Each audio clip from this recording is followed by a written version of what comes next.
Netflix, HBO, Prime Video, Disney+. The video on demand platform industry is red hot. Competition is fierce, and every day more and more streaming platforms are fighting to increase their piece of the pie, gain new subscribers, and take market share from the competition. This phenomenon is driving investment in new content to stratospheric figures. It is estimated that globally, investment in new video content could exceed $230 billion by the end of 2022. And naturally, video-on-demand platforms have a lot to do with all this. Industry leader Netflix alone plans to invest $19 billion in new content this year. That's right, $19 billion.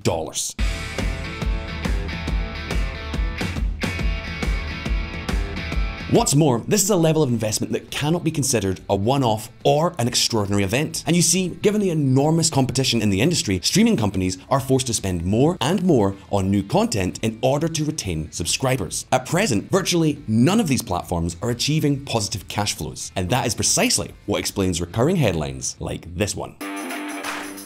Disney, Netflix, Apple. Is anyone winning the streaming wars? Investors are terrified that the prize may not be worth it. However, on the sidelines of this fierce battle, there is another streaming platform that is quietly making its way to the top of the industry. I'm referring to none other than this very platform. YouTube. Believe me, Alphabet's video division keeps breaking new records. With a free consumption model and a few paid plans, it is managing to beat the biggest platforms in terms of revenue. Check this out.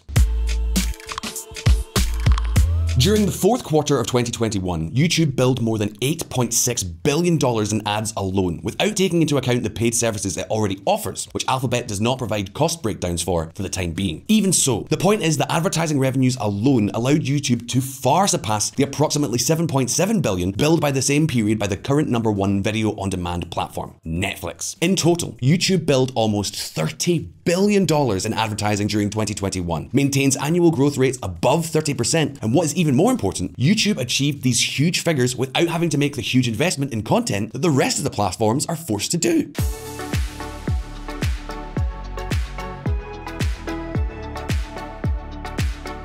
So you can imagine that in the case we are talking about much larger margins today, even if we take into account the payments YouTube makes to creators. For example, some analysts point out that the conversion of YouTube's revenues into cash flow, that's into hard cash, would be well over 30%. That's not bad for a company that Alphabet, at the time Google, acquired in 2006 for a mere $1.65 billion, is it? Now, that said, the question is, what plan does Alphabet have for YouTube? Let's take a look.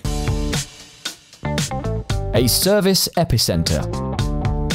So VisualPolitik viewers, YouTube has more than 2 billion active users. That is almost a quarter of the entire global population which uses this platform. No other service comes even remotely close to these figures. More than 5 billion videos are played every day, and it is estimated that about 25% of all global mobile traffic is consumed on this very platform. That is crazy. In the United States, for example, the majority of the population uses this service at least once a week, and this is true for all age groups, even in the case of the baby boomers. Take a look at this. As you can imagine, this is obviously a huge advantage, offering enormous cross-selling opportunities, a power that Alphabet now wants to exploit to boost paid subscriptions. This is precisely what they have done with YouTube Premium, YouTube Music, and YouTube TV, which already have more than 53 million paying subscribers. 3 services with which YouTube could already be billing $2.3 billion quarterly. So if we add this figure to the ad revenue we said earlier, YouTube could be generating revenue of almost $11 billion per quarter, which is 40% more than Netflix, which means, plain and simple, that YouTube are killing it. In fact, the case of YouTube Music is very representative. YouTube arrived late to what seemed an already saturated market with Spotify, Apple Music, and Amazon Music. However, you can see that in spite of everything, things have been going quite well for them. YouTube Music services hit 50 million subscribers in race to catch Spotify. Google-owned platform becomes a serious competitor while trying to repair relations with big music labels. To give you an idea, when this service was launched in 2018, analysts were skeptical. Morgan Stanley, for example, estimated that an optimistic forecast of this service could see it reaching 25 million subscribers by the end of 2022. Well, As you've seen, the reality has been very different. By mid-2021, it had already surpassed 50 million paying subscribers. Between September 2020 and September 2021 alone, the number of YouTube Music paid subscribers increased by more than 60%. YouTube Music is becoming to Generation Z what Spotify was to millennials half a decade ago. Mark Mulligan, analyst at Media Research.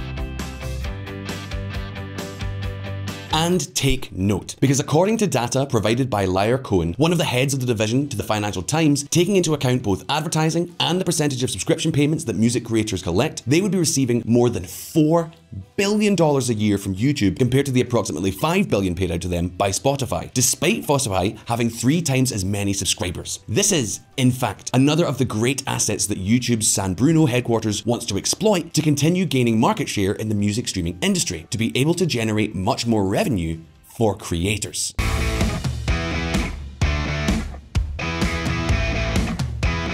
Another growth formula that San Bruno could be considering is to facilitate the purchase of products directly on the platform while paying a video in exchange for a juicy commission. This is a model that's becoming very popular in the Asian market and could sooner or later reach this platform. In other words, YouTube now wants to exploit its huge number of users to develop new business models and become a major player in video and music streaming. This, VisualPolitik fans, is the inner workings of the giant that is often overlooked in the streaming war, but that could nevertheless take the biggest slice of the pie. But having said that, it's over to you. Did you imagine that YouTube was so big? Leave us your answer in the comments below. And if this video that we have made in collaboration with our friends from Value School has been interesting, don't forget to like and subscribe to VisualPolitik. All the best, and I'll see you next time.